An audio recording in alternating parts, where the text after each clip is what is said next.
everybody, and welcome to this episode of the Closers Podcast. I'm your host, as always, Marco Alvarado, and joining me, as always, is Quinn the Moondog Kalani. No Howl today.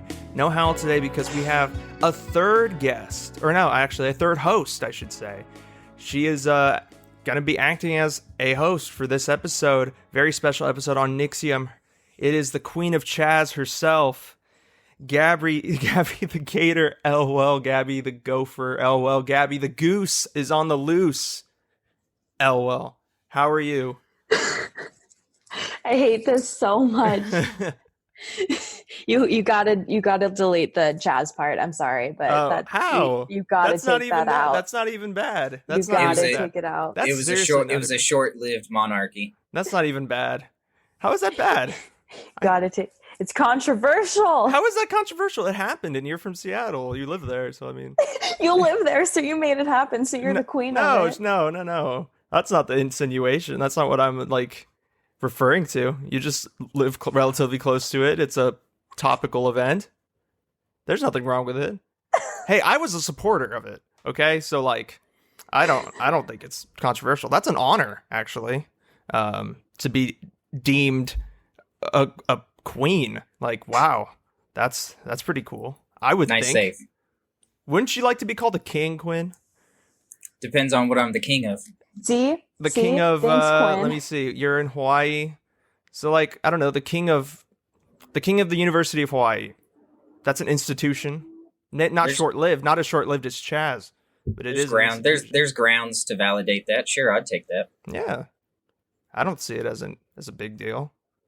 But anyways, Chaz, I don't know. But we have a really, really, really, really interesting episode for you guys today. We are finally finishing our cult series. We started it with Jonestown a couple weeks ago. 2 weeks ago, we extended it with Waco.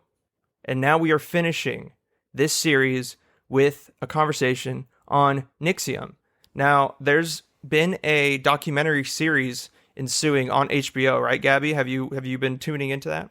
I have been. I'm kind of bummed that it's not like Netflix where they just put all of them out at once and you can just sit there and watch all of it. But no, it has been an amazing documentary, and it's actually been I've resourced a lot of it, my information from that documentary, the couple episodes I have seen. Nice. And there's 3 episodes out currently, right? Would you say? Yeah, I think so. Yeah, there's 3. I've only seen 2, but it's so amazing how much footage they have and how encouraged videotaping and documenting everything was. Oh, really? So is NXIVM still, I know we'll probably get into this later, but is it still running at the moment? Is it still an entity? Or has it been disbanded from what you can see? Negative. We will chat about that towards the end because I have a whole timeline of the fall of NXIVM that we'll be able to get into. It's cool. Yeah.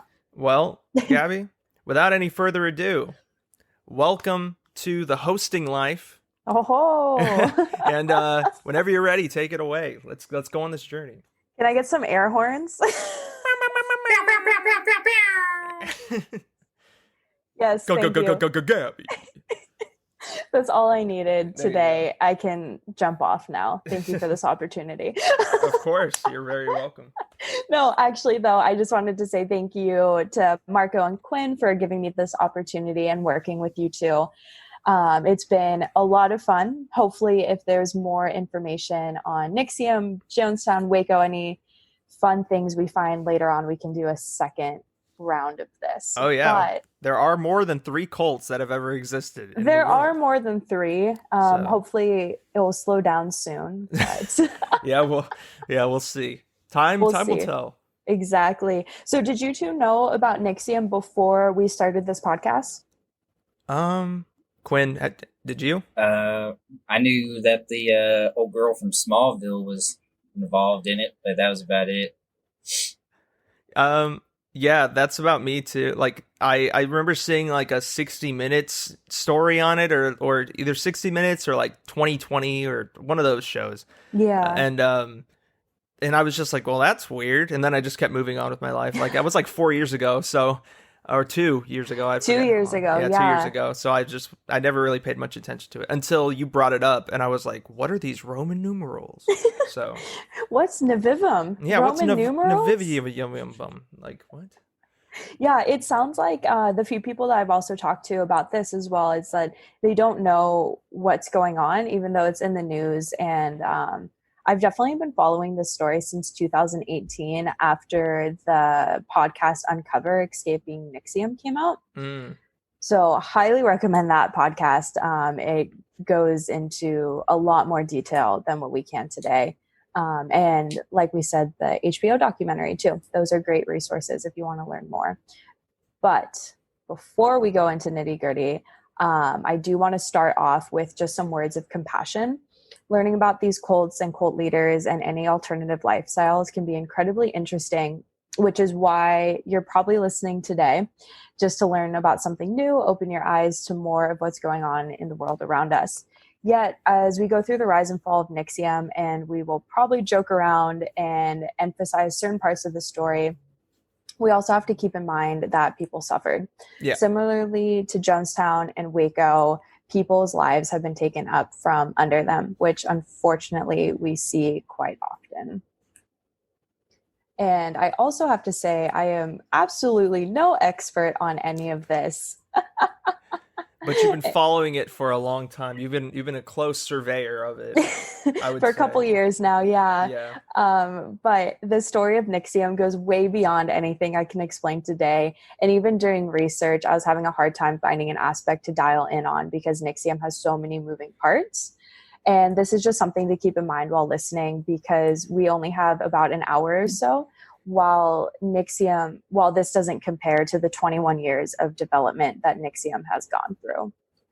So with that in mind, I will keep that in mind. Let's go. Yes. I need more air horns. Boom, boom, boom. Go, Gabby. Come on. Let the beat drop. DJ Khaled. I'm not sure that's his name, but is that not his name? I don't know. Khaled? Okay. There's a D in there. Khaled?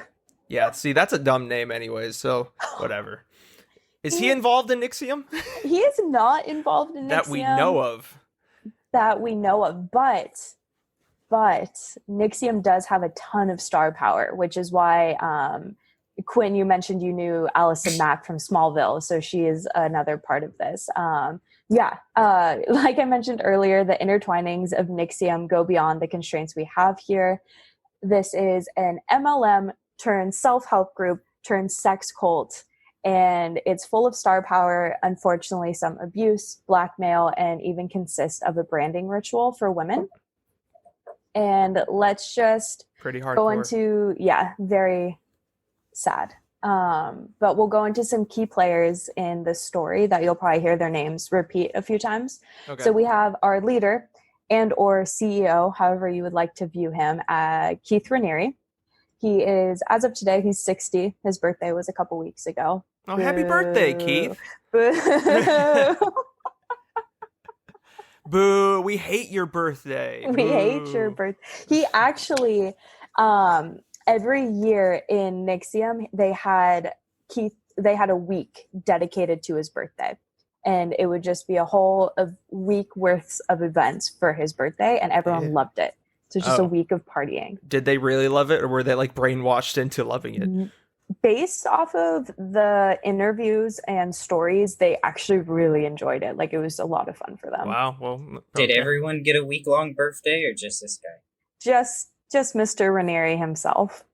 So he's the ringleader in this entire. Yes. Okay. Yes, exactly. So he's the ringleader, and then we also have his business partner, Nancy Salzman. She is more the brains and organizer behind a lot of this, while Keith is more the face, and I guess you can call him. He's the leader. He's the leader, and then she's just more like organizer. So she's the Ghislaine Maxwell of this entire thing, I would say, right? Yes. I don't know who you're talking about. She was the helper to like Jeffrey Epstein. She was like the right hand person who helped him like plan everything and like set up the unspeakable things that he was able to do. Yeah. Behind every man is an intelligent woman. Typically rolling her eyes. Yeah, I mean that's one adjective I guess you could describe Ghislaine Maxwell. Sure, intelligent. I would go with despicably intelligent. Yeah. Industrious. Yeah, that's another one. Definitely. But anyways, Gabby, I'm sorry. Continue. Yeah, so we have Keith Raniere. We also have Nancy Salzman, and then we have Sarah Edmondson and Mark Vicentian. I don't think I'm pronouncing his last name right, but those two are the huge whistleblowers in the whole story. And Sarah Edmondson, she has been on countless interviews. She was one of the hosts of the Uncover Escaping NXIVM podcast. I believe she also wrote a book. And then Mark Vicentian, he is the producer and of The Vow, the HBO documentary. So they've been a huge part of exposing NXIVM. And then we have our star power, which is Allison Mack from Smallville. She was so devoted to Keith Raniere. Star power. No, I say that from like funding, but from like a funding perspective. Nice. Yeah. So we have actress Allison Mack, and then we also have the Seagram, the vodka Seagram heiresses, Sarah and Claire Bronfman. There's an F in there. Bronfman. Okay. So what did they do? So it was mainly Claire. She had funded so much money into this organization. It's ridiculous. We'll get into that in a bit. Okay. Sarah is not much of a face in this, but Claire Bronfman. And then also Nancy Salzman has a daughter, Lauren, who played another large role in this organization as well. And with that, we got all of our characters who are now all on trial. But we'll get into that. Oh, man. So NXIVM was founded in 1998 as a self-help group by Keith Raniere and Nancy Salzman in Albany, New York.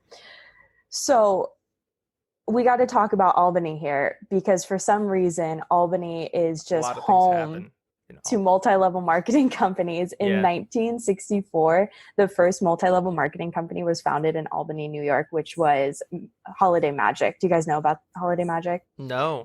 They sold Sounds candles. Magical. It was not. They sold candles, but it was the very first one. Really? Yeah. Interesting. Yeah. What kind of candles? Scented ones? Sandalwood? Sandalwood? Do they have sandalwood? I hope so. It would be holiday, right? That'd be slightly magical. That would be. I would agree with that. Is Arbonne established in Albany, New York? Because they're MLM too, I believe. That's a good question. I don't know. I would put my money on that. I'm a betting man. I'd bet on that. What are the Vegas odds? I need to know these odds. But yeah. Also, fun fact, Mormonism was founded in Albany. That's when they very first started, right? In New York. What the heck's going on in Albany? I know. Upstate New York. What's in the water in Albany? What's in the water? Anyways, sorry. And so going back to NXIVM, before NXIVM was even developed, Raniere created Consumer Byline, which in 1990, which is your very textbook pyramid scheme. They had sold no product. Everything was based off of recruitment, and they're shut down in 1993. And so there's a little timeline, or there's a short time frame between Consumer Byline and NXIVM. So I guess we can give Raniere a pat on the back for that, for lifting up from his failures so quickly. Round of applause for him. He only gets like 3 claps. 2. A triangle of applause. Not even a whole round. So a little bit about Keith Raniere. We kind of talked about him earlier, but he is a self-proclaimed philosopher who also claimed he has the highest IQ in the world, which is very easily fact-checked and proven to be incorrect. He also made large claims like this, like being able to speak and write in full sentences as a very young age, as of like 1 or 2. Those are a little bit harder to fact-check, but just based off what we know about him, we can assume they're not true. And he also claimed that he triple majored in college. So that is another one of those claims that has been easily fact-checked and easily been proven incorrect. But the members of NXIVM, they were mesmerized by these facts about him, or these lies about him, these claims. And I think this was part of the reason why a lot of people looked up to him. But after Consumer Byline, Raniere created what we know today as NXIVM in 1998, which started off as a self-help group. Him and Nancy Salzman created a hierarchy approach where students were able to become proctors and move their way up through different rankings. As a part of the hierarchy, students wore different colored sashes to represent their ranks within ESP. Are you laughing because I said stashes? Yeah. Everyone just gross Everyone has a different like, mustache. This you're selling me. This sounds like a pretty fun cult. I get to grow a mustache? What? Different colors? If you can't grow one, you just like tape one on. They tape one on that's a different color. Just black construction paper? Yeah. Would different members have different style mustaches? So like the people with like the handlebars would be like big deals, or like the introduction level is just like a pencil like line mustache. The interns all have to have the Hitler stash. Yeah. yeah. And then like the big guy like would have like the straight like Stalin, just like caterpillar. Oh, I was thinking it would connect to the sideburns. Oh, the mud. Yeah, you're right. Yeah. You're right. Yeah. That this truly is the darkest timeline. This is. I agree. So they wore sashes, not stashes. And like I mentioned, each color represented their ranks within ESP, which was their executive success program. So Raniere's and Salzman's teachings taught what promised to be personal and professional development by eliminating emotional and psychological barriers. Nearly 16,000 people have taken these classes, and according to Forbes, each class was anywhere between $25,000 to $100,000. And this did not include the money that heiress Claire Bronfman was funding into NXIVM. Wow. By 2017, she dumped nearly $150 million into the organization. Wow. Got to pay off those student loans. I know, yeah. They're heiresses. They don't have student loans. Well, I was thinking for that triple major. For the triple major. I'll pay off his student loans. Yeah. And then so within NXIVM, there's also the Executive Success Program, which is a 14-hour, 16-day intensive program, and each day costs $2,000. Every day? Every day. Wow. Yeah. This guy's just making money hand over fist. Yes. So I'm really concerned where this money actually went and why they needed so much money and how it was utilized. So, but going back to ESP, ironically enough, the ethics behind the course was, I quote from Keith Raniere, taking full responsibility for every aspect of life, never seeing yourself as a victim. During these programs, members were required to call Raniere Vanguard and Salzman Prefect. ESP was incredibly demanding. Like I mentioned earlier, it was a 14-hour day, which Raniere claimed to actualize human potential by teaching students there's no ultimate victims. Raniere and Salzman's, they tell this to their students a lot, especially when they come to them for hardships or any stressors. They ask them, so are you still a victim? Because if you're not a victim, you would not be having these issues. So this is kind of your first taste of manipulation with them. And then on top of them being 14-hour days, students are just purely exhausted. Yeah. Which has been proven to be another aspect of cults and manipulation, just that mental and physical exhaustion. Yeah. And I do want to quote from a former member here. She said, "They get you not to trust your own decision-making process," said a former member, Sally Brink, who said she paid $145,000 to take NXIVM classes over the years. They tell you that you need to make the decision, that you need them to make a decision. You start to doubt everything. So, like I said, this is very manipulative. Yeah, you can see the start of where this is going. Yeah, it's kind of, it's your first taste. But all of these modules for this program were recorded, And we kind of talked about this earlier with the HBO documentary, is that there's so much footage of ESP and NXIVM just in general, which I found to be fascinating, because with Waco and Jonestown, there was also a lot of documentation.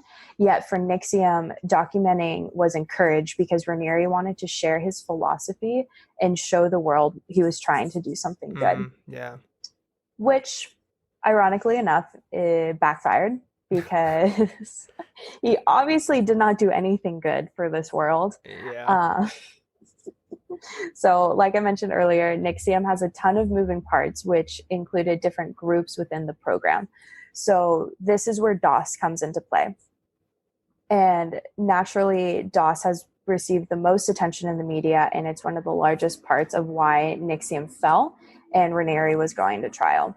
What is DOS one more time? I'm sorry. Yes. So DOS is a subgroup of NXIVM. Okay. And it was meant to be a female empowerment group.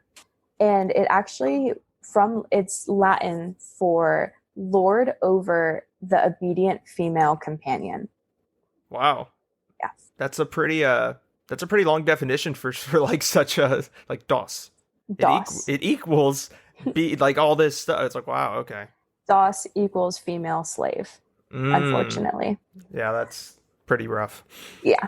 So women in NXIVM had to be recruited into DOS. And when they were recruited, they were required to give the recruiter or also their master collateral, such as compromising photos and personal information, which were later used as blackmail to force Raniere's demands on women, which included sex. So DOS, just to clarify, it was a master-slave hierarchy. So a master had to recruit a slave into the subgroup. Okay. Yeah. And so slave or new recruits were required to be available at all hours during the day to complete tasks and requests from their masters. This meant that women had to respond to requests within a certain time frame, no matter what time of day it was. So in the podcast and also in the HBO documentary, Sarah Edmondson goes into this a lot, because she had to be available 3 a.m., 4 a.m., any time frame to her master, which was actually Lauren Salzman, Nancy Salzman's daughter. And this is just kind of when NXIVM all went to shit. So to continue. Masters also told slaves that being a part of DOS meant that they had to get a tattoo that resembled NXIVM. The tattoo was a way to show their devotion to the group. Yet little did the slaves know that this was actually a branding ritual. Early 2017, the branding began. New recruits were requested to go to a master's house in the middle of the night. Some claims were made that this was Allison Mack's house.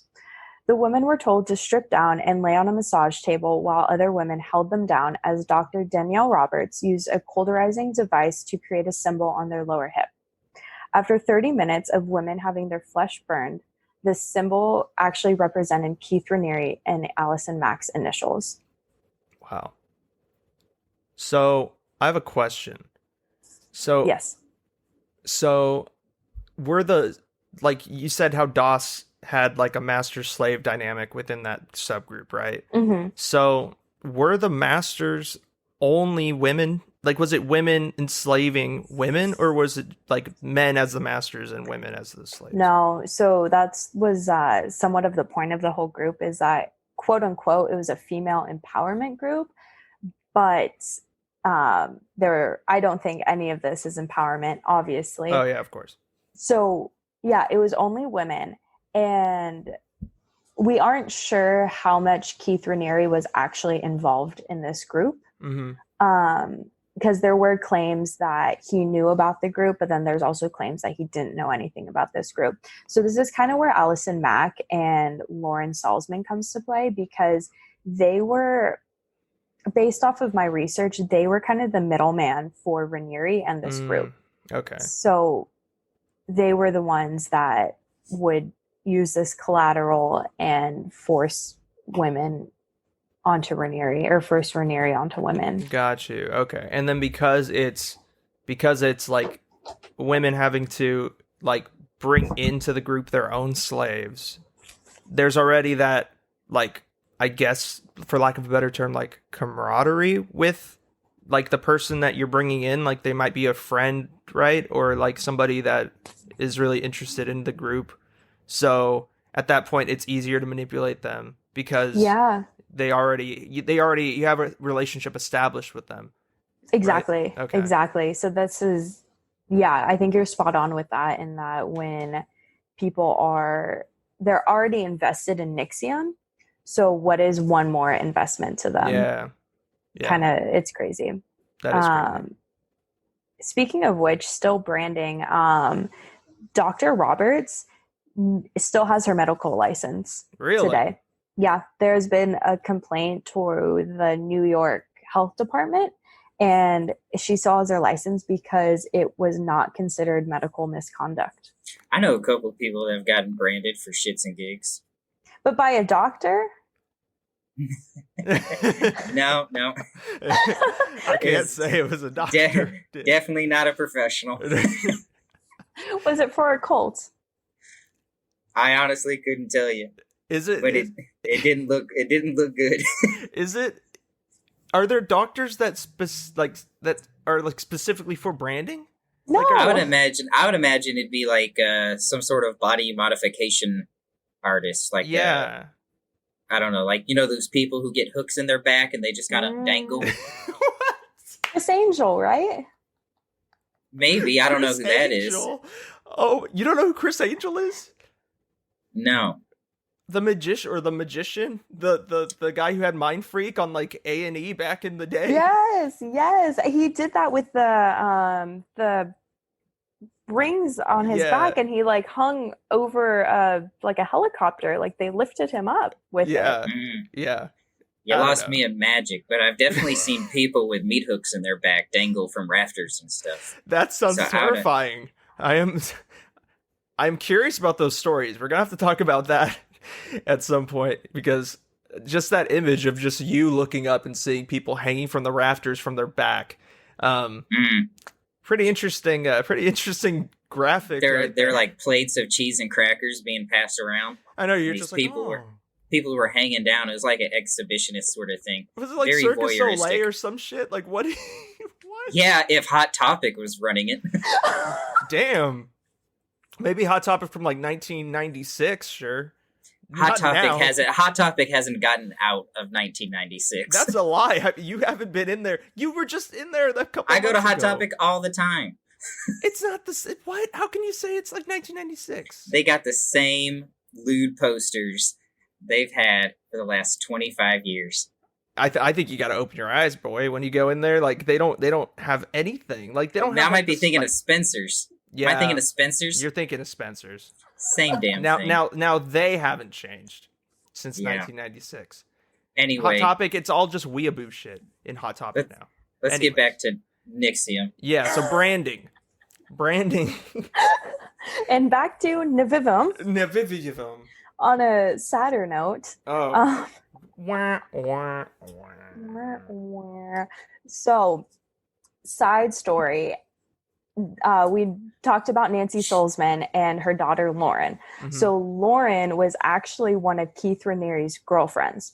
And Raniere believed that women could not have relationships with other men if they were in a relationship with him, except he was able to have sex and have relations with whomever he wanted. That's the common thread.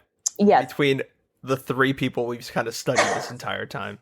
They want exclusivity from their partners. Yeah, part-time monogamy. Exactly. They want their cake and to eat it too, or whatever the phrase goes. However, they want to eat their cake and have it too. Yeah, there you go. There we go. Yeah, so that was Keith, and Keith strung Lauren along for a really long time because she was so infatuated by him, and he kept promising her that he will one day have children with her, and that manipulation of children kept her along this whole time. So there was a DOS slave, Daniela Flores, and she wanted to have a relationship with another man. Yet Raniere saw this as an ethical breach. So him and Lauren actually kept Flores confined in a bedroom for 2 years to heal her from one of NXIVM's sins, which is excessive pride. 2 years? Naturally. Sounds like purgatory. 2 years in a bedroom. I have to say, every time you say Das, I just think of like we're just going into some German territory. Das, yeah. Das Slave sounds like a German EDM band or something. yeah. They're like they like a German EDM band from like 1986 that would have been in Hot Topic. I just keep hearing like Flula Borg every time. Or like that one band that did, the song Dota?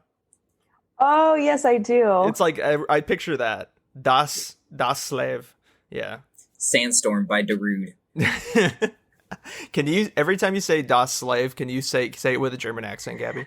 I cannot. Oh, no. Dang. I think that would be offensive. Offensive? To Germans? They've only started every war ever, but Hey, we don't want to offend the world's natural antagonists. Yeah. My German friends who I went on exchange with, they were the most antagonistic towards German people that I've ever met. Like they themselves are antagonistic towards themselves. They offend themselves all the time. The amount of Hitler jokes I heard while I was in Europe, I thought it would be a lot less. Marco, please, NXIVM. Yes. Sorry, let's pivot to another evil. I'm sorry. Yeah, so going back to Daniela Flores, and Lauren Salzman, so this is just another example of Raniere and manipulating women into getting whatever he wanted. And I found that the branding was actually the height of NXIVM, and this is when Sarah Edmondson blew the whistle on the cult. So by November of 2017, the FBI started investigating DOS, and around the same time, Keith fled to a villa. Y'all want to guess where the villa was? Is it in South America? Is it in Guyana? Good try, but no. Oh, man. Let me give it a shot. That'd be funny if it was in Jonestown. Like, he just bought Jonestown and just went there. I'm going to say it was Europe. These people seem like they have a bit more class to them. So I'm going to say Europe. I'm going to go somewhere on the Mediterranean. I'm thinking Portugal. Yeah. The use of the word villa. Yeah. Both are incorrect. He fled to a villa in Puerto Vallarta. Dang. Oh, shit. That's like the intersection between like Guyana and Portugal is Puerto Vallarta. I think naturally people would think that. What are you talking about, Marco? What? Portugal is part of Europe. No, I just mean cultural intersection. Oh, okay. Like Puerto Vallarta would be like maybe the cultural intersection because I thought maybe you were confused with the mythical land of Atlantis. No, I definitely know my geography. I'm just talking culturally. I should have specified. Anyways, Puerto Vallarta. Puerto Vallarta. The best port in all the world. So Keith fled there shortly after the FBI started investigating DOS. He actually created a fake website with Greek letters as a cover up for DOS. Fun fact. And then March 28th of 2018, the Mexican feds broke into Raniere's villa and arrested him on site. Now we're moving into 2019. Man, that's so recent. That's crazy. It's so recent. It's wild. So as of 2019, this is when trials began. On April 2nd, Lauren Salzman pled guilty to 1 count of racketeering. April 9th, Allison Mack also pled guilty to racketeering and racketeering a conspiracy theory. Nancy Salzman, Kathy Russell, who was NXIVM's bookkeeper, and Claire Bronfman all pled guilty. Wow.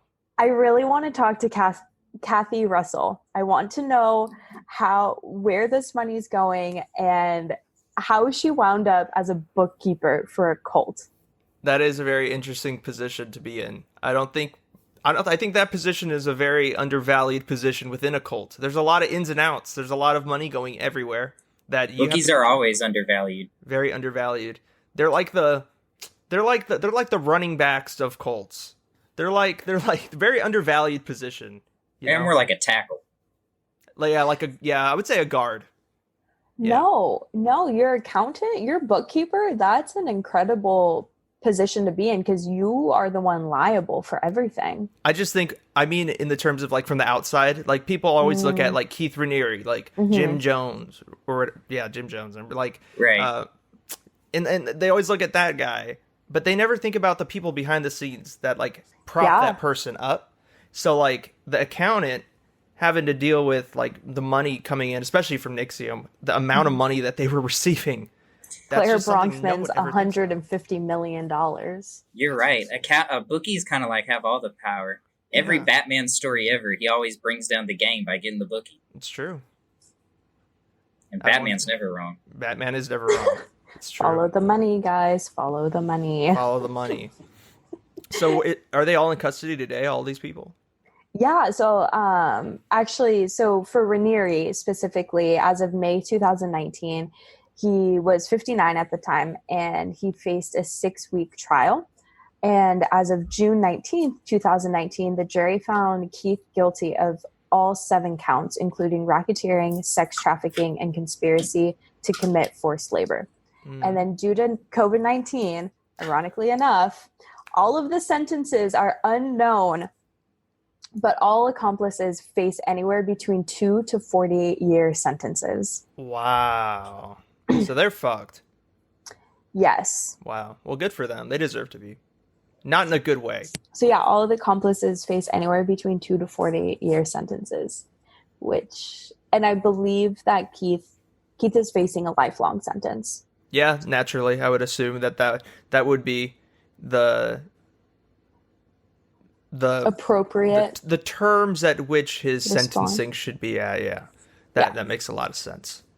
I think. Exactly. So with that is the rise and the fall of this MLM self-help sex cult NXIVM. Wow. So it really the fall really began with DOS. Yeah. Yeah, there was just people that started to leave, started to get uneasy. And Sarah Edmondson being someone who just did as many interviews as she could to exploit this organization. That is interesting that it's so recent. Like how, and it's also under the guise of a business, an MLM, like those are everywhere now. So like, I mean, with social media, it's like those are like a lot of the ads you see for, businesses. A lot of them follow that MLM type of structure. Like I mentioned Arbonne earlier and stuff. So to see that turn very sinister, more sinister than Arbonne already, just annoying people with their ads everywhere, flaunting their success in people's faces. That's already sinister enough. But to take it a step to brand people and to try to use women empowerment to like actually enslave women, that's just it's crazy to see. But I'm glad that they're in justice. Like they're being brought to justice. There you go. Injustice. I don't know. This whole story is wild, and even though this was just a short overview summary of the whole thing, there's so much that goes in and out of this cult, and there's just so many anecdotal stories that obviously we don't have time for. And I think this is why I really liked that HBO documentary, is because they do have the time and they do have the resources to go so much more in depth than we ever could. Right. So. Yeah, that makes sense. I have a question for you guys, though. Yes. Seeing how we've kind of covered the spectrum of like government response to cults, like we had, in Jonestown, the government couldn't have given less of a fuck about where those, 1,000 people were going. Yeah. And in the case of Waco, they gave too many fucks. And in this situation, it really seems that they are kind of nailing everything in terms of like sentencing and being able to keep these people alive. Do you think, Gabby, that response is because there's no religious angle to the cult? It's more of a business type of like self-help angle. It's a blue collar cult. Yeah, it's more. It's a white collar cult. Whereas the other people were seen as like Jim Jones, he tackled or he got people in by using the civil rights movement and inclusivity and tolerance to try to get people into the cult. And then in terms of the Branch Davidians, they divine purpose and the promise of revelation to get people in and to keep people in. And like, I'm just curious, like, do you think that because they're white collar, like this is a business centered thing and there's a lot of money involved, is that why the government response maybe wasn't as harsh as in Waco, like not nowhere close? Yeah, no one's coming in with like guns or... Yeah, they're not breaking the Geneva Convention to stop this cult.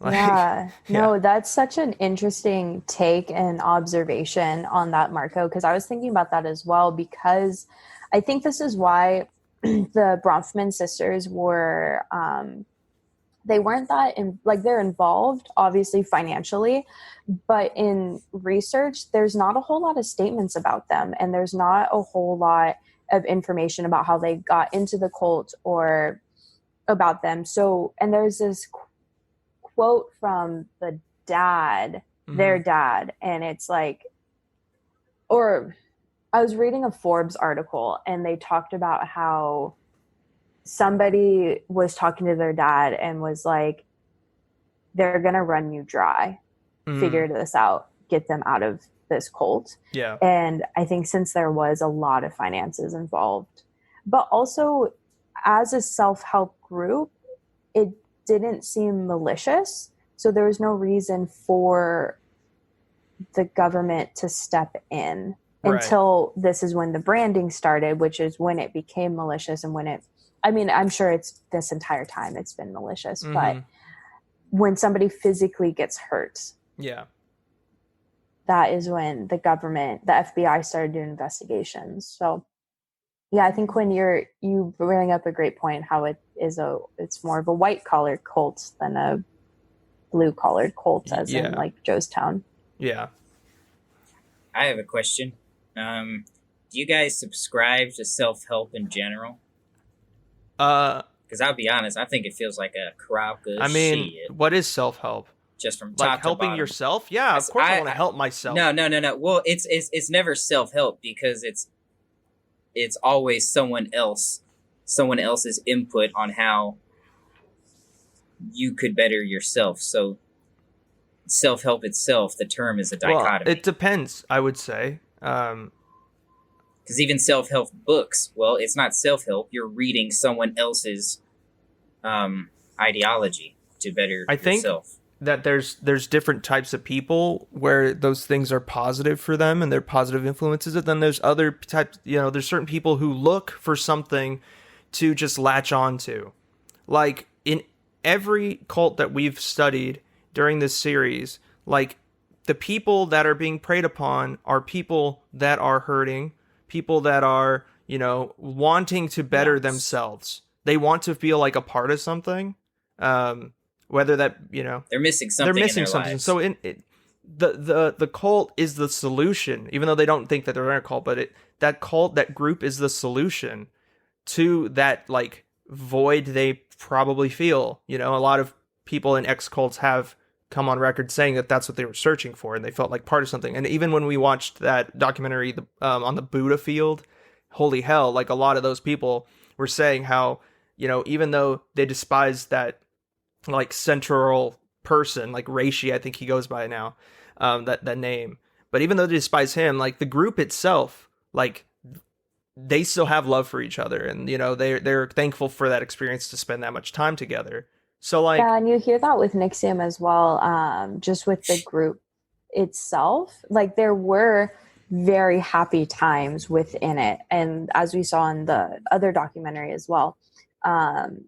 And I think Sarah Edmondson also goes into that, and how like Vanguard Week, which was Keith Raniere's birthday week, was the happiest time of the year. Yeah. Yeah. I think in terms of just general self-help, I think there's like with anything, literally anything, there's a right way to do it and a wrong way to do it. And when there's people who are trying to sell you, like there's only one way to get better, and it's by buying this 8-week program, or, that's not necessarily like, that's trying to use self-help, I think, in a way to just boost your own profit. But if you're trying to like,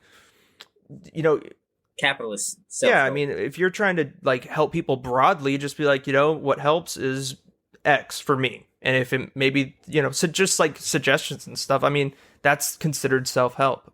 as well. Yeah, Or do there's you a lot mean? of insight that you can get from other people, which is why people go to therapy, and that's self-help, that's self-care. I'm a believer in therapy. Are you specifically As talking someone who's about gone to therapy. Yeah, are you specifically talking about books or groups like NXIVM that are considered self-help groups?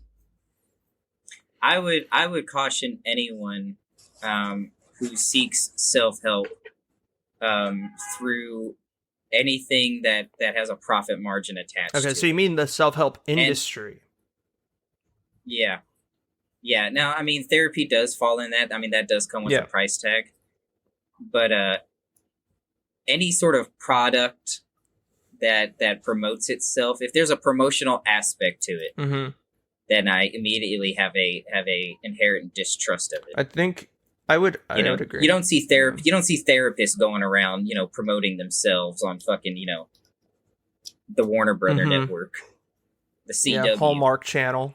At the bottom of the screen, you don't see two therapists, hugging and giving an ad.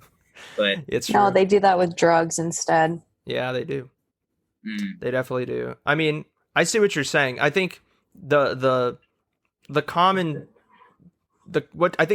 crux of what you're trying to get at is more like people just should be not as quick to just buy into something because skepticism, I think, is far more healthy than. And I think like with anything, like how I talk about this concept, or it's not even a concept. It's just like this idea of balance. I talk about a lot on the closing out the week, because a lot of the stories that I cover, at the end of every week, always like comes back to just the balance. How there is not balance in terms of like, when talking about a story of an innocent black person getting shot by the police. Like, you can connect that back to balance because there's not a balance between, power within our society or, representation within our society. And I think that you can connect that idea of balance in terms of self-help too, to not buy into something so fast. You have to buy into a degree, but you have to also keep yourself removed enough or detached, like Quinn and I have talked about before, detachment, to be able to see. Self-help is also... It's also self-fulfilling, right? And it's in terms of... I mean, there's a reason why I hang on to my fortune cookie fortunes, I mean, yeah. So, I see what you're saying. I think it's too, like, part of self-help comes... or a part of self-help is self-reflection. And if you're not reflecting on what is helping you, to see if any of those things that are helping you could potentially turn malicious... then yeah, I mean, it can fall back on you if you're not reflecting. So I think that's the key, is like you have to always reflect on your experience, even when you're having a good time in a self-help group, if you ever are participating in that, or even in therapy. I mean, I go to therapy and like I reflect on my experience afterward to see like, okay, did my therapist really like connect with what I was saying, or could I have explained things a different way? I think it just comes back to reflection and self-analyzation as well. How do you what is your preferred method of self-reflection? How do you dive into Gabby, those waters? Would you like to answer that first? I feel like I've done a lot of talking. I've also done a lot of talking. For reflection, I write a lot, and I think being able to just put your words onto a piece of paper and almost like a conversation with yourself. Yeah. Actually, I started I have this like joke. I started journaling, and when you open the journal, the very first day is December 30th, 2019. Oh man. And I've kept it up all through 2020. Well, so that's yeah, it's been really interesting to see that go through, because it's like, oh, I'm so excited for the new year. I'm in a new city. I'm so stoked. And then it's like March. Oh, I lost my job. Oh, I lost my second job. And things are getting worse. Yeah. This like downward slope of the entire year. That journal is going to be worth something someday. I tell you what. That's the joke. That's the joke, is that one day when we're all dead, I hope somebody will have this journal and it'll just go into like a COVID memorial museum. Time capsule it. You gotta time capsule it. Yeah. Just bury it once you fill every page. That is true. And then as civilization crumbles, at some point or another, someone will come across it. They'll be like, "Oh my god, what happened here?" It's true. Yeah. Yeah. But yeah, that's how I do a lot of my reflection is through writing. I just stand in front of a mirror and berate myself. Just picturing that these like illustrations that you're crafting within my mind with all of these stories, Quinn, or not even stories, but just like people hanging from hooks from rafters, you standing in front of a mirror berating yourself, like where? Yeah, I like to put on lipstick and just completely berate myself. Well, connecting that back to NXIVM specifically. Was there any sort of like how Quinn talked about in Waco last week or 2 weeks ago, where I forgot David Koresh had to compete with another person to assert power within that little sect of the Branch Davidians. We're trying to reanimate a corpse, trying to bring it back to life, or like with Jim Jones in Jonestown, where they had a pet like chimpanzee. Or was there anything like pretty peculiar, interesting about NXIVM when you were like doing your study on it that you could share? Peculiar or interesting. I think Vanguard Week is pretty interesting. Do you know anything more about it? Like what they would specifically do? They chants? What made it so fun? Yeah. They just go and party. That's it? I'm pretty sure. That's boring. That sounds awesome. A week-long Burning Man? I know. Is that basically it? They just throw a gigantic fest for him? Yeah, pretty much. Did they have like a giant like how in Macy's Day Parade they have like a giant like blimp looking fucking thing of Charlie Brown? Did they do that for David Koresh too? Did they do anything like did they have like a mile-long birthday cake or something ridiculous? I don't know about David Koresh, but or not David Koresh. I'm sorry, Keith Raniere. All these people's names. All these names, we got to get them straight. I did not look too much into Vanguard Week, but that is pretty odd. Yeah. So that is. I think it sounds pretty lit. That is pretty lit. They should. Would they keep Vanguard Week, but just rebrand it to something else to not reference Keith Raniere? Like today? Yeah, like should they keep up the tradition, but just strip away everything having to do with NXIVM and allow other people to come in? I'm assuming it would be held in Albany, right? Albany. They just kind of make it into a Hanukkah kind of situation. Yeah, Hanukkah. No, because I think that's where we're talking about self-reflection and just being able to accept these moments and accept they're not what they are anymore and just moving past that and letting go. So today, does NXIVM is NXIVM still an MLM, or has it rebranded itself into another type of group? Or I mean, everyone's on trial, so I think it just kind of has crumbled. Fell apart. That's interesting. But DOS was still, because when NXIVM fell, DOS was still in operations, but it's all crumbled. Wow. I wonder if there's like a vacuum in those people's lives who are not on trial, who are more so the victims of this cult. And because like in the case of the Branch Davidians, like they are still a group to this day. Of course they don't, I don't believe there is like a central like leader of them, like how David Koresh was, the leader of the group that was, taken down at Waco. But I'm just curious if there's going to be another like group that is formed from those victims, or if they, because of this federal investigation, they've kind of seen the light, so to speak, and they're just like, okay, this is a very unhealthy, very toxic situation I'm in. I just wonder. Yeah, I hope so. I hope that watching these people that they worshipped on trial shows that they're people that shouldn't be worshipped. Yeah. And also with all the information now out there about NXIVM, that they don't still follow it. but it's also really hard to let go. It's really hard to accept that this person or people that you fawned over are not good people. Yeah. You know, I think we probably do it in our daily lives as well. And a lot of victims do that, even like rape victims, they do that as well. Yeah. So I hope not, but there might be. There's actually this resource, the Cult Education Institute. Ooh. And yeah, so they do, they have been doing a lot of research in cults, and specifically Rich Alan Ross. He's a big researcher there, and there's studies that show that it takes about 3 days to actually deprogram somebody from from this brainwashing. Wow, 3 days? Yeah, but you have to work with them for those 3 days. It's not like you pull them out and then for 3 days it's like, okay, you're better now. Yeah, exactly. You have to like Makes work sense. with them. That's crazy though. I would think took 3 days for Jesus to come back to life. So they say. He might have been alive the entire time. But that's interesting. I would think it'd be more time.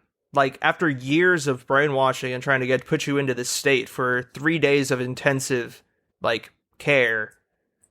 Deprogramming. Yeah, it just can be undone.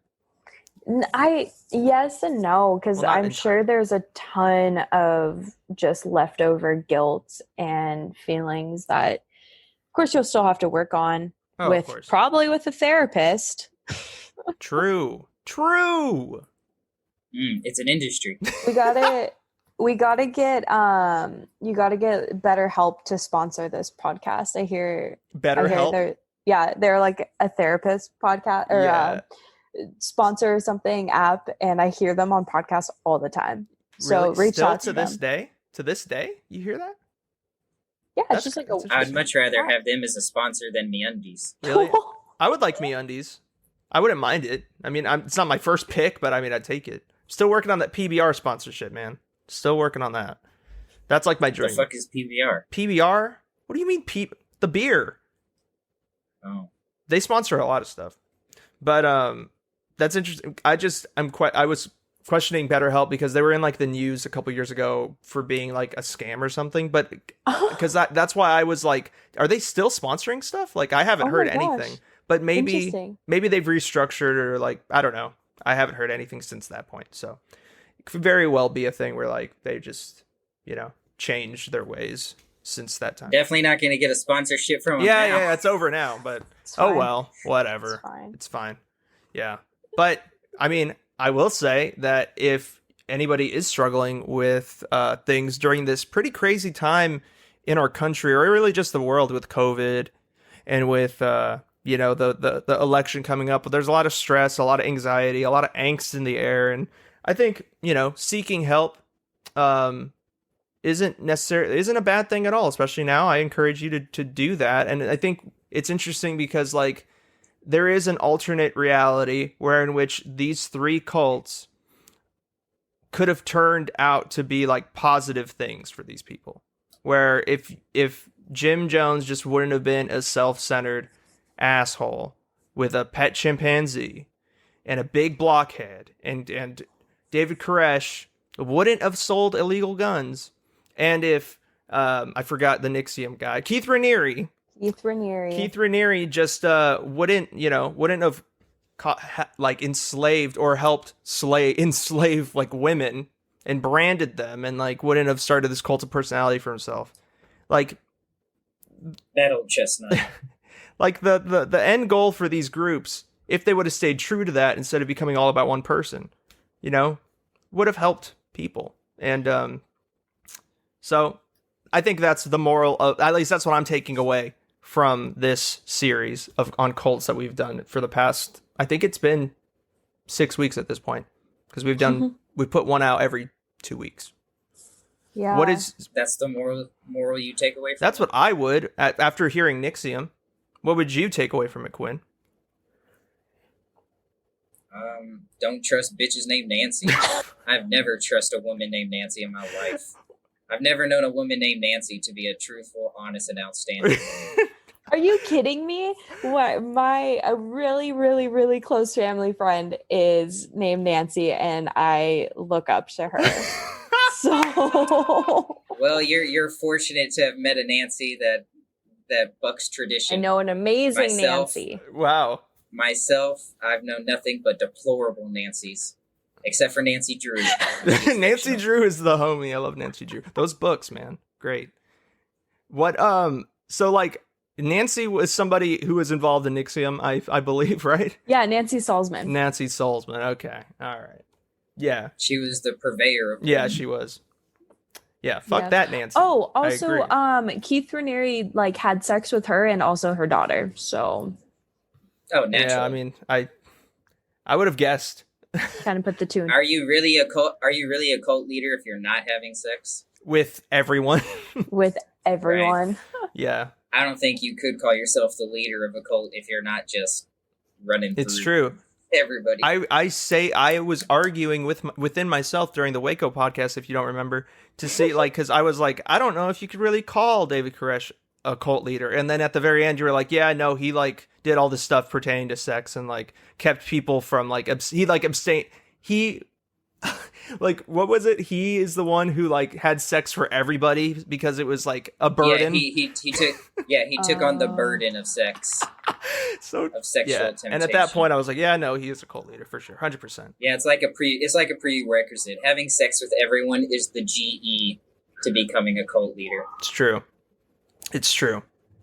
Actually, speaking of GEs of cults, Rick Allen Ross, who the researcher of the Cult Educational Institute, he broke it down into a couple different pillars of what makes a cult. Yeah. And I'll read them off to you. So it's personality driven. So an authoritative leader and becomes an object of worship. The process of indoctrination, taking the influence, so exploiting personal beliefs. Yeah. No legitimate reason to leave. This is, of course, in their mind. Mm-hmm. And then the leader never takes responsibility. Oh, yeah. That's a huge one. That is gigantic. Dang, Rick Ross coming through with the definitions. I love it. Mm-hmm. My man, Rick Ross. If only this was the Rick Ross from Dade County. I know. Could you imagine? On the side of being like a music artist, Rick Ross is also a researcher of cults and cult activity. Rich Ross. Sorry. That was my fault. That was my fault. Dang. So close. I was fairly optimistic that the Rick Ross who dropped Mafia Music 1 and 2 is a multiple franchise owner of Wingstop, was also the foremost expert in cult worship. Man. Maybe that's a job title. Only. It's a job of being a cult expert. You can really be labeled as a cult expert. It's pretty cool. I bet that looks good on a resume. It does, yeah. I think that would. The man. You probably would be able to work with the FBI. If they all get together. Got 3 cult experts right here. I wonder if they all get together and they've created their own cult. Like a cult convention? A cult convention, yes. Oh, that's a great idea. Great Flat business Earth convention. Where do you think they meet every year? Fucking Albany. Probably Albany. Right? Albany, New York, definitely. Yeah. Albany, New York, yeah. They probably have a bunch of jokes of, serving fruit punch and stuff. Yeah. Or Flavor Aid, actually. Yeah. They're like, ha ha ha, these suckers. I think this has been a very successful 3 episodes of Cult Talk and the Cult series, our first ever series we've done on the Closers podcast. Thank you, Gabby, for coming on and being a great guest and host. So thank you very much. Very impressed, and we hope that you come back on at some point to maybe talk more about cults or another series. Hopefully. At some point. Yeah, if we get more information about the trials, love to do a follow-up. That'd be really fun. Definitely. Right. I guess I would say I second everything Marco just said. He's pretty much said it all. I do that. I tend to do that. I tend to just say too much and say everything. Because, that happens pretty often on the show where, I'm like, Quinn, do you have anything to say? You said everything I wanted to say, Marco. So, I mean, not really. I'm like, oh, shit. All right, I should just shut up. But, Gabby, is there anything you want to say to the glorious, fabulous people out there before we depart from this segment? No, besides thank you. And I'm stoked for when this comes out and I can send it off to all my friends. I know I have a lot of people asking me about it, and they're pretty stoked of when to expect this. And my brother honestly is gonna be so hyped for the whole Gabby the Goose intro. I'm stoked for him to reach out to me and be like, ha ha ha, this was hilarious. Maybe we could get a sponsor from the Affleck Duck. Yo, that's the one. I would be glad to switch from AAA to Affleck. Specifically for this podcast. Yeah, Specifically for this podcast. If it meant that we can be introduced every episode by the Affleck Duck, that'd be sick. Either that or the Gecko. Also starts with a G. That just means I have to be on here more. Yeah. Next time. Not a bad idea. Next time, the Gecko. But thank you again, Gabby. This has been really fun. I appreciate you a lot. And we talked about Seattle slang, and we never followed up on it. Oh, yeah, Here that's right. we are. Okay. Seattle slang. Yes. What is it? What is there anything pertaining to Seattle slang that you know? So I talked to one out of 2 or 3 friends that I know that are actually from the area. Mm-hmm. And they said that there is no Seattle. Are they called satellites? Satellites. Come on. They sit on top of they circle around the Space Needle. I wouldn't. Oh man, this pun's just getting better and better. Anyway, so Seattle slang is not really a thing, and I figured. It's all a personality and a vibe. Okay, so what is that personality and vibe? Quinn is already so doubtful. Jesus Christ, you can't even contain it for a second. It's because of the Seahawks. Yeah, it's just the Seahawks. No, I thought I had a clear definition of what slang was, but... Well, she said there's no slang. It's just like the differentiation of people in Seattle is more based on the character, I think, and vibe, right? So what is that vibe? It's they hate Californians. Oh. We hate it too. So I guess it's a mutual feelings feeling. mutual. And they're just standoffish and cliquey. So like Southern Californians. Okay, cool, perfect. Yeah, but more grunge. Oh, they wear flannels. Okay, a lot more flannels. Nice. A lot more. Just means they bathe less. And they bathe less. Yeah. Yep. Probably. Makes sense. If you can walk into a restaurant and you're not sure if somebody is just got back from a camping trip or they're from here, you're in the right spot. You're in Seattle. Wow. That's very interesting. Nope, that was a bad joke. No, you got to cut that out. I butchered it. I butchered the joke. The joke was... I'm not cutting it out now because that just made it super funny. Seattle deserves bad jokes. No, it was if you can't tell your waiter apart from the homeless person or something. Oh, cut it out. You can't. There's no way I'm cutting it out now. That's hilarious. As imperfect. Oh, I'm sorry, honey. That's already too late. Okay. So just these people are just very okay. They're just to themselves. Yeah, to themselves, and they hate Californians. Yeah, that seems like Swedish people, but just not as good hygiene. Why do they hate us? Yeah, because that's a good question. They think. I don't want to say they. That's so overgeneralized. From what you gather. No, go ahead.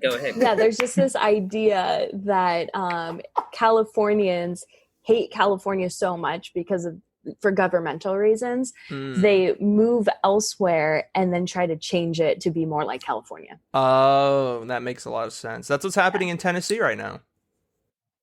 There's a fair amount of, I guess, gentrifiers, you could say, in our home state. Mm-hmm. Fair amount of gentrifiers. I would agree with that. That is a very correct observation. I'd say they come from certain portions. I'm not sure if they come from the San Joaquin Valley or the Sacramento Valley. Yeah. I'd say that's a very, Bay and SoCal thing. No, I'd say there's some people from Sacramento that definitely would be classified in that. But I don't think it's a majority. Yeah. Definitely. But that's very interesting, Gabby. Thank you for the private investigator. The private investigator. Very, very impressive. Didn't get that joke. You didn't get the joke because, like, Gabby the Gator from last episode. Investigator. Oh, Jesus Christ. See, and I'm not going to cut that. I thought we had moved on. I thought we moved on from the goose to the goose. She has multiple nicknames now, apparently. Jealous. You do too. You have so many that you gave yourself. No, that's not true. Okay, well, maybe you didn't give yourself, but like when we first met, you introduced yourself. Or no, you didn't introduce yourself, but you told me that you were like the pistol whipper. The young pistol whipper. You had a rap name that I don't know if you want to share with people. No, that's inappropriate. Yeah, but there's a rap name. There's the Moondog. There's Quinithin Kalani. That's just like a. I didn't give myself that. That's a terrible name. But I'm just saying you have multiple too. So I don't think most of them I actually got from AA. It's true. What's your favorite from AA? AA is our ex-manager at the store we used to work at, by the way, Gabby. Every time I get a message from AA, it's Sam Quinn. That's a great one. Sam Quentin, what's up?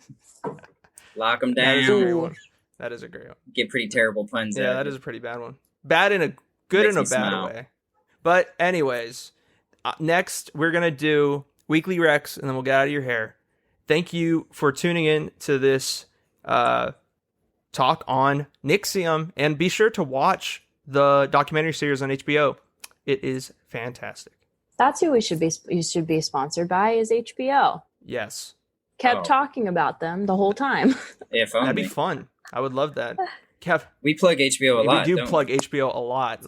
Have Larry David on the podcast would be a dream. Oh my goodness. But maybe one day. We'll see. But without further ado, here is Weekly Recs.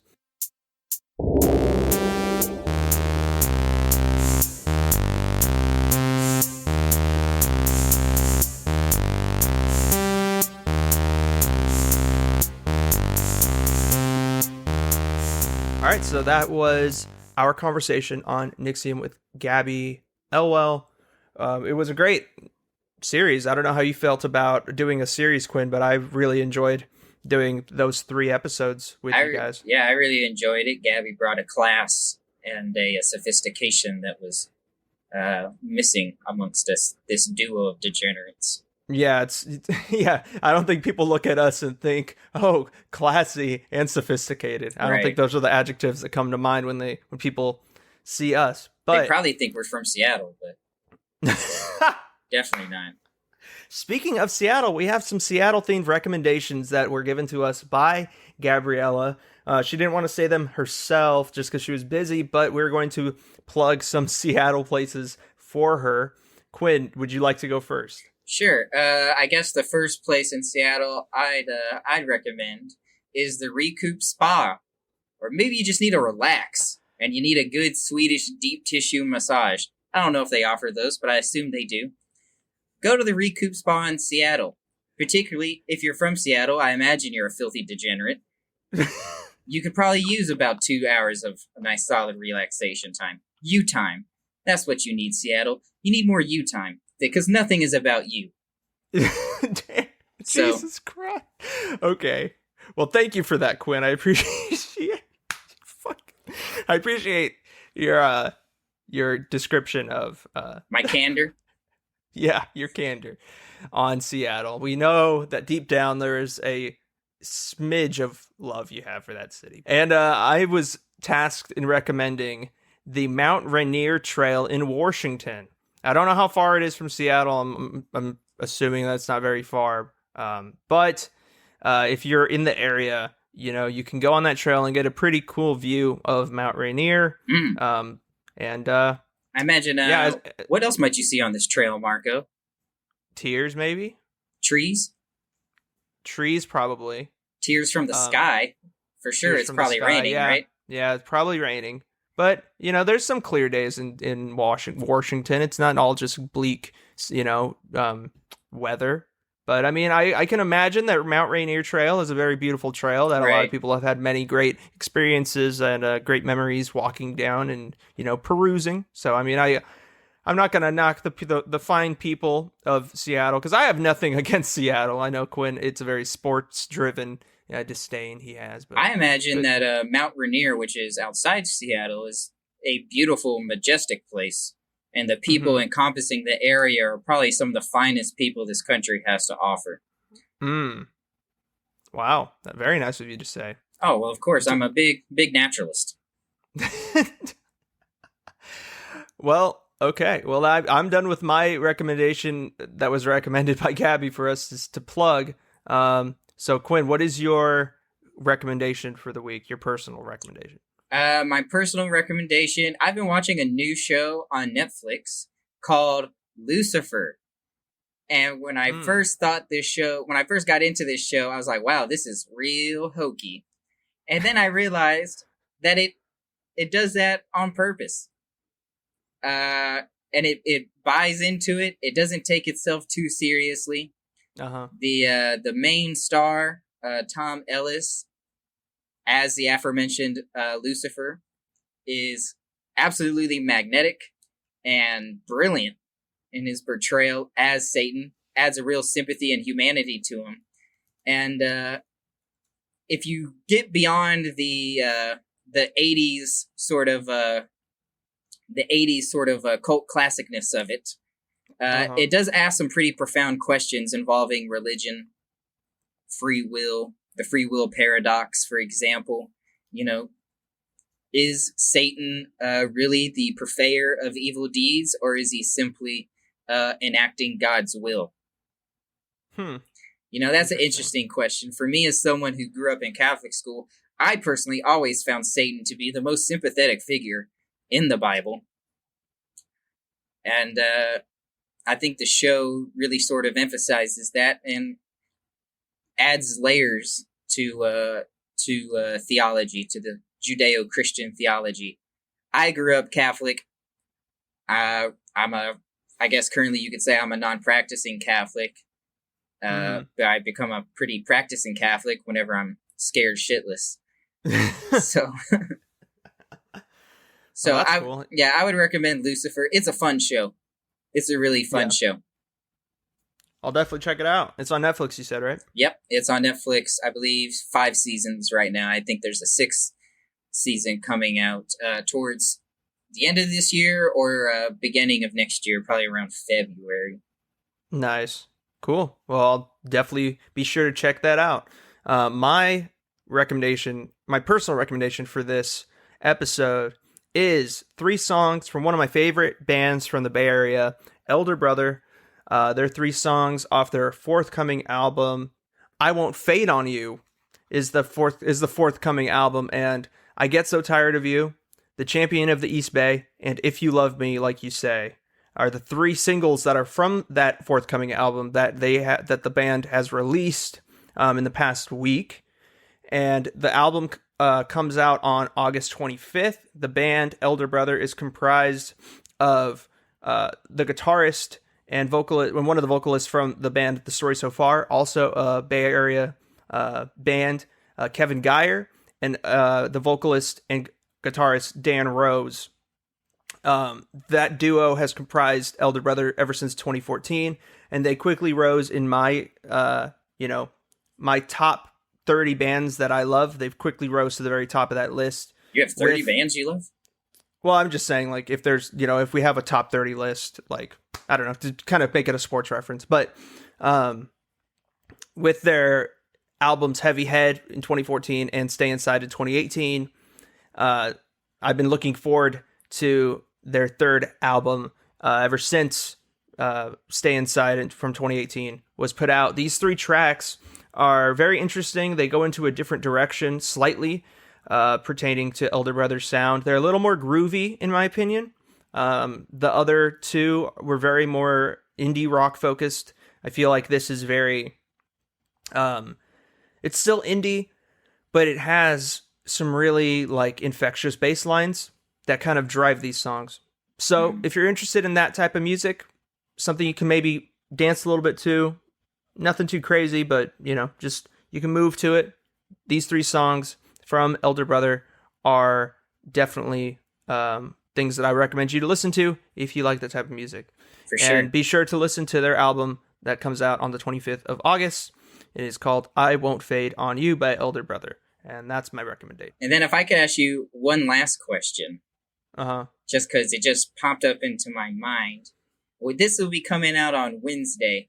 But in about an hour and a half is our fantasy football draft. Is there any feelings, any intense feelings you got going into it?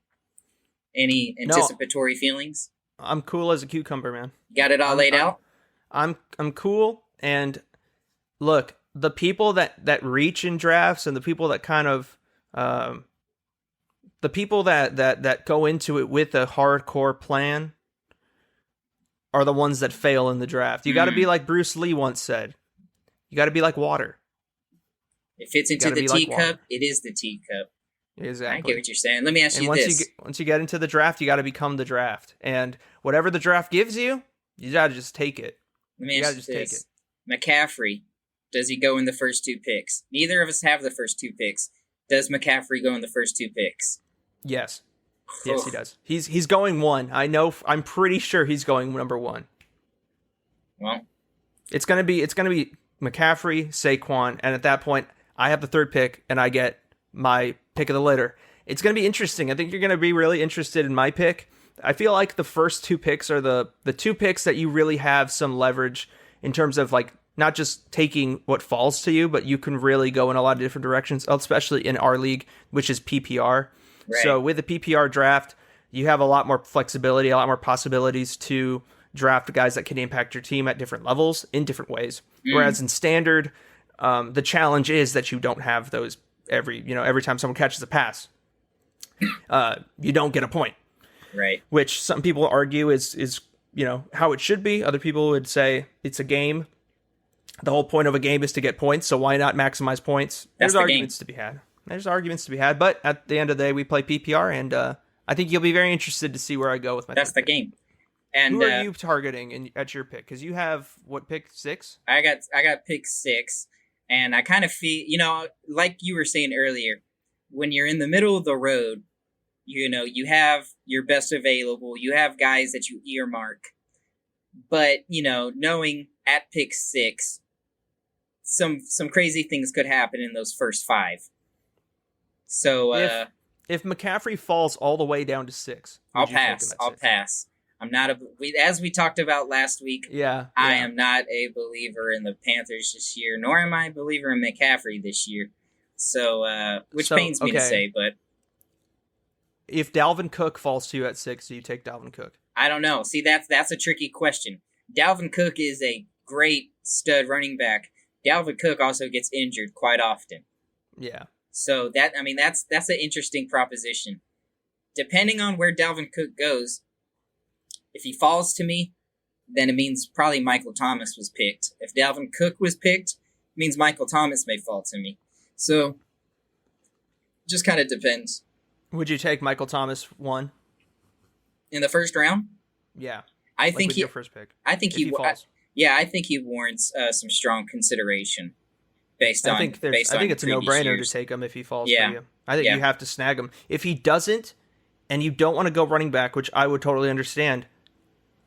Honestly, dude, Devontae Adams, I would not be mad at you taking him at 6, but at that point, it's I know you have some susness surrounding the Packers, so I don't know if you would necessarily be comfortable with it, but right, I think Devontae Adams is a strong contender at that spot as well. It's possible, man. Who knows? And then I guess lastly, I like to give a birthday shout out to an alumni of the Closers Podcast Fantasy League and La Liga Alvarado and Store 1040.